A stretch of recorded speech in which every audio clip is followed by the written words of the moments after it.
If you're looking for one of the better values when it comes to open earbuds, you got to check these out. These are by Kinglucky. This is the A20 model. They did gift these to me. I'm going to tell you everything that you need to know. You're going to get 8 hours of playtime without having to recharge these. If you put them back into the case is going to charge these up for 45 hours of playtime. Got kind of a chrome look to them.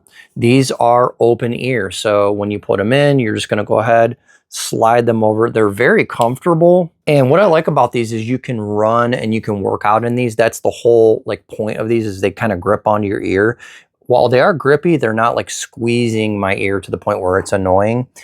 Something that I don't hear anybody talk about is the fact that you can go ahead and tap the back here, and that's going to control your music on your phone, because these are connected via Bluetooth. So you can actually answer calls and hang up calls. This is hands-free when you're working out. You don't want to have to answer the phone. You can just go ahead and tap this, answer your phone, tap it to hang your phone call up, cycle through your music tracks, and go ahead and turn the volume up and down. You're gonna be able to do it all right by touching the back here. Go for a jog, and you can see they're not budging. I can jump up and down. Look,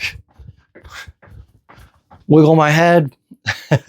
I know I look silly, but I wanted to demonstrate to you these are not gonna come out of your ear, okay? You can jump around in them, move all in any direction that you want, run fast, run slow, whatever you want to do. This is what you need if you're somebody who is working out, especially if you're lifting weights. These are going to be perfect for that. All right, so if you're looking for a great value, you got to pick these up. I don't think you can really go wrong with these. That is my quick review, and as always, thanks for watching.